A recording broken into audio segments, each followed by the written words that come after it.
ஆகாஷ்வாணி.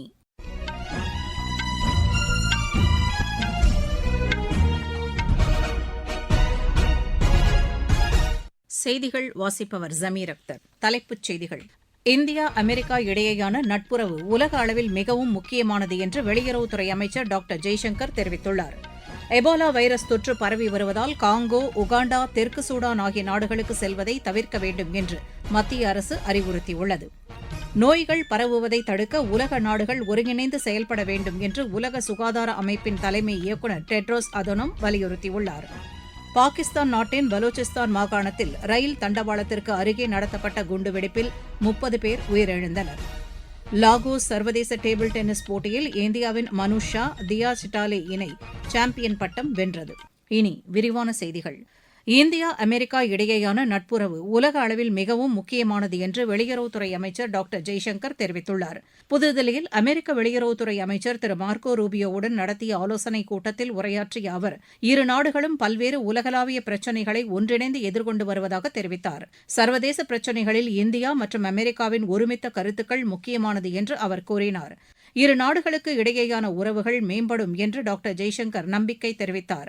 முன்னதாக அமெரிக்க வெளியுறவுத்துறை அமைச்சர் மார்க்கோ ரூபியோ 4 நாள் அரசுமுறை பயணமாக நேற்று இந்தியா வந்தடைந்தார்.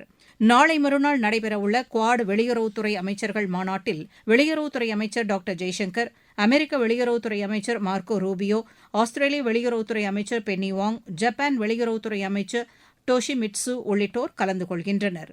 இந்தோ பசிபிக் பகுதியில் ஒருங்கிணைந்து செயல்படுவது குறித்து இதில் முக்கியமாக விவாதிக்கப்படும் என்று தெரிகிறது.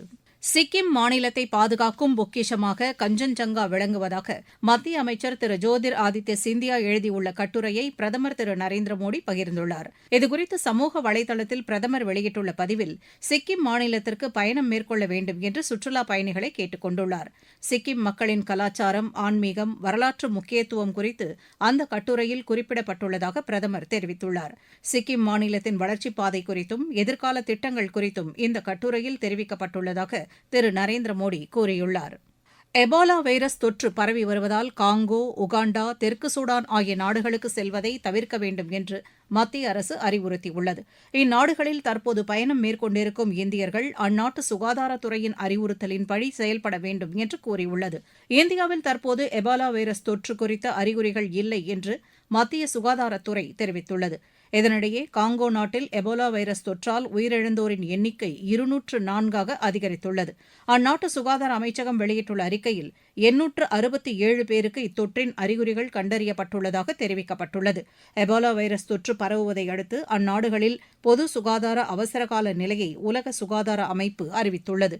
காங்கோ உள்ளிட்ட நாடுகளுக்கு செல்லும் பயணிகளை சோதனை செய்ய சுகாதார குழுக்கள் அமைக்கப்பட்டுள்ளன.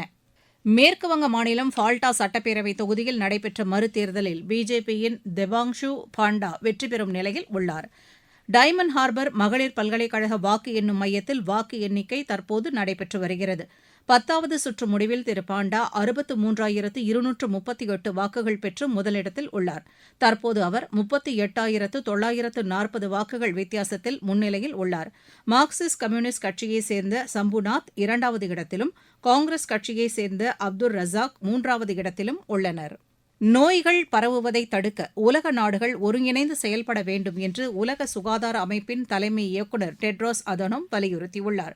ஜெனீவாவில் நடைபெற்ற 79வது உலக சுகாதார அமைப்பின் கூட்டத்தில் உரையாற்றிய அவர், காசநோய் போன்ற நோய்களை தடுப்பது, அவசரகால சிகிச்சை உள்ளிட்ட பல்வேறு விஷயங்களில் ஒன்றிணைந்து செயல்பட வேண்டும் என்று கேட்டுக் கொண்டார். உலக சுகாதார கட்டமைப்பு வசதிகளை மேம்படுத்த உறுப்பு நாடுகள் இணைந்து செயல்பட இந்த கூட்டத்தில் முடிவெடுக்கப்பட்டுள்ளது. அணு ஆயுத பரவல் தடுப்பு ஒப்பந்தம் தொடர்பான மாநாட்டு அறிக்கையில் ஒருமித்த கருத்து எட்டப்படவில்லை என்று அதன் தலைவர் டோ ஹியூங் வியட் தெரிவித்துள்ளார். இது தொடர்பாக ஐநா தலைமையகத்தில் நடைபெற்ற மாநாட்டுக்கு பின்னர் செய்தியாளரிடம் பேசிய அவர், உறுப்பு நாடுகள் ஆக்கப்பூர்வமாக விவாதித்ததாக தெரிவித்தார். ஈரானின் அணு ஆயுத திட்டங்களுக்கு எதிராக அமெரிக்காவும் இஸ்ரேலும் இணைந்து தாக்குதல் நடத்தி வரும் நிலையில் இந்த மாநாடு முக்கியத்துவம் பெற்றுள்ளது. அணு ஆயுத பரவலை தடுப்பதற்காக ஐநா சார்பில் நடைபெற்ற இந்த மாநாட்டில் ஒருமித்த கருத்து எட்டப்படாததற்கு ஐநா பொதுச் செயலாளர் திரு ஆண்டோனியோ குட்ரஸ் அதிருப்தி தெரிவித்துள்ளார். நீங்கள் கேட்டுக்கொண்டிருப்பது ஆகாஷவாணியின் செய்தி அறிக்கை. ஊரக வளர்ச்சிக்கான புதிய அத்தியாயம். வளர்ச்சியடைந்த இந்தியாவிற்கான ஊரக வேலைவாய்ப்பு உறுதி மற்றும் வாழ்வாதார சட்டம் ஜூலை மாதம் 1ஆம் தேதி முதல் செயல்பாட்டுக்கு வருகிறது. இந்த சட்டம் வருடத்திற்கு 125 நாட்கள் வேலையை உறுதி செய்கிறது. இதில் வாரந்தோறும் ஊதியம் வழங்கப்படுவது கட்டாயமாக்கப்பட்டுள்ளது. பணி முடிந்த 15 நாட்களுக்குள் ஊதியம் வழங்குவதை உறுதி செய்வதற்கான அம்சங்களும் இதில் இடம்பெற்றுள்ளன. ஊதியம் காலதாமதமாக வழங்கப்பட்டால் அதற்கான இழப்பீட்டுத் தொகைக்கும் இதில் வகை செய்யப்பட்டுள்ளது. வளர்ச்சியடைந்த இந்தியாவிற்கான பயணத்தில் மோடி அரசு தொடரும் சீர்திருத்த நடவடிக்கைகள். பாகிஸ்தான் நாட்டின் பலோச்சிஸ்தான் மாகாணத்தில் ரயில் தண்டவாளத்திற்கு அருகே நடத்தப்பட்ட குண்டுவெடிப்பில் 30 பேர் உயிரிழந்துள்ளனர். அம்மாகாணத்தில் உள்ள சமான் பதக் ரயில் நிலையம் அருகே இந்த குண்டுவெடிப்பு நேரிட்டது.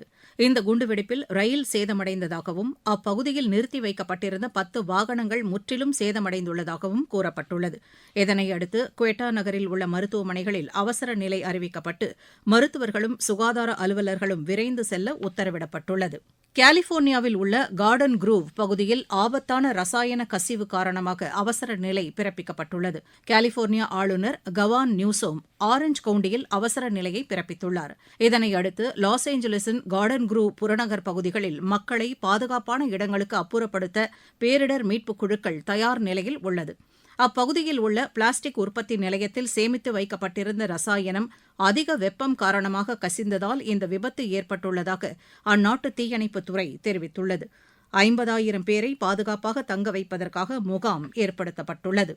அமெரிக்க வெள்ளை மாளிகை நுழைவாயிலில் தாக்குதல் நடத்திய ஒருவரை பாதுகாப்பு படையினர் சுட்டுக் கொன்றனர். அமெரிக்க உளவு பிரிவு வெளியிட்டுள்ள சமூக வலைதள பதிவில் பென்சில்வேனியா சாலை வழியாக வந்த ஒருவர் திடீரென்று துப்பாக்கிச்சூடு நடத்தியதாக தெரிவிக்கப்பட்டுள்ளது. இதனையடுத்து அங்கிருந்த பாதுகாப்பு படையினர் அவரை சுட்டுக் கொன்றதாக தெரிவிக்கப்பட்டுள்ளது. இந்த சம்பவத்தின்போது அமெரிக்க அதிபர் டொனால்டு டிரம்ப் வெள்ளை மாளிகையில் இருந்ததாக தெரிவிக்கப்பட்டுள்ளது. கடந்த ஒரு மாதத்தில் 3வது முறையாக இத்தகைய துப்பாக்கிச்சூடு சம்பவங்கள் நடைபெற்றதாக கூறப்பட்டுள்ளது. மீனவர்கள் கடல் எல்லையை தாண்டினால் எச்சரிக்கை விடுக்கும் ஏர்ஷிப் தொழில்நுட்ப மாதிரி சோதனை தமிழகத்தின் நாகப்பட்டினம் கடல் பகுதியில் இன்று நடைபெற்றது. இந்த திட்டத்திற்கு மத்திய மாநில அரசுகள் நிதி உதவி அளித்து வருவதாக எமது செய்தியாளர் தெரிவிக்கிறார். கடலில் மீனவர்கள் எல்லை குறித்து அறிந்து கொள்ளும் வகையில் மீனவர்களின் தொடர்பு சாதனங்கள் மூலம் கடல் எல்லை குறித்து துல்லியமாக தெரிந்து கொள்ளும் வகையில் பொறியியல் பயின்ற மாணவர்கள் புதிய தொழில்நுட்பத்தை உருவாக்கியுள்ளனர். பொறியியல் மாணவர்கள் ஸ்டார்ட் அப் இந்தியா மூலம் இதற்கான மாதிரி பரிசோதனை நாகை கடலில் வெற்றிகரமாக மேற்கொண்டனர். தமிழக எல்லையினை அறிந்து கொள்வது அவசர காலங்களில் கடலில் இருந்து கரைக்கு தொடர்பு கொள்வது சவாலாக உள்ளது. அதுபோல இந்திய கடல் எல்லையில் ஊடுருவலை தடுப்பதும் சவாலாக உள்ளது. இந்த பிரச்சனைக்கு தீர்வு காணும் வகையில் புதிய கண்டுபிடிப்பு ஏற்படுத்தப்பட்டுள்ளது. இதன்படி அலுமினியம் மற்றும் நெகிழி போன்ற பொருட்களால் விமானம் கொண்டு உருவாக்கப்பட்ட ஏர்ஷிப் அமைப்பு உருவாக்கப்பட்டு அதில் ஹீலியம் வாயு நிரப்பப்பட்டு கடலில் உள்ள வான்வெளியில் 20 கிலோமீட்டர் தொலைவில் நிலைநிறுத்தப்படும். இந்த அமைப்பு சூரிய சக்தியால் 24 மணி நேரமும் இயங்கும். இந்த ஏர்ஷிப் அமைப்பு 24 மணி நேரமும் 200 கிலோமீட்டர் சுற்றளவில் கண்காணிப்பினை மேற்கொள்ளும் உயர் சக்தி மிக்க கேமராக்களை கொண்டு உருவாக்கப்பட்டுள்ளது. இந்திய கடல் எல்லைக்குள் சிறிய அசைவோ ஊடுருவோ இருந்தால் உடனடியாக படங்களை செயற்கைக்கோள் மற்றும் தரையில் அமைக்கப்பட்டுள்ள கட்டுப்பாட்டு அறைக்கும் உடனடியாக அனுப்பிவிடும். நாகையில் இருந்து செல்வன் ஜெபராஜ். லாகோஸ் சர்வதேச டேபிள் டென்னிஸ் போட்டியில் இந்தியாவின் மனுஷ் ஷா தியா சிட்டாலே இணை சாம்பியன் பட்டம் வென்றது.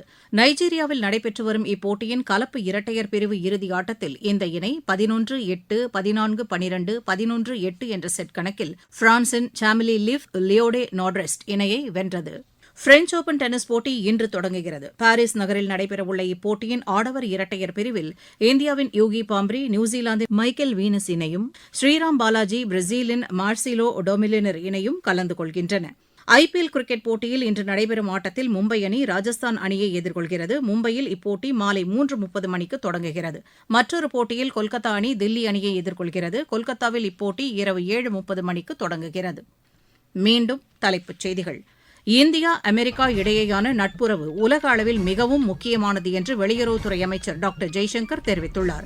எபோலா வைரஸ் தொற்று பரவி வருவதால் காங்கோ, உகாண்டா, தெற்கு சூடான் ஆகிய நாடுகளுக்கு செல்வதை தவிர்க்க வேண்டும் என்று மத்திய அரசு அறிவுறுத்தியுள்ளது. நோய்கள் பரவுவதை தடுக்க உலக நாடுகள் ஒன்றிணைந்து செயல்பட வேண்டும் என்று உலக சுகாதார அமைப்பின் தலைமை இயக்குநர் டெட்ரோஸ் அதோனம் வலியுறுத்தியுள்ளார். பாகிஸ்தான் நாட்டின் பலூச்சிஸ்தான் மாகாணத்தில் ரயில் தண்டவாளத்திற்கு அருகே நடத்தப்பட்ட குண்டுவெடிப்பில் 30 பேர் உயிரிழந்துள்ளனர். லாகோஸ் சர்வதேச டேபிள் டென்னிஸ் போட்டியில் இந்தியாவின் மனுஷ் ஷா தியா சிட்டாலே இணை சாம்பியன் பட்டம் வென்றது.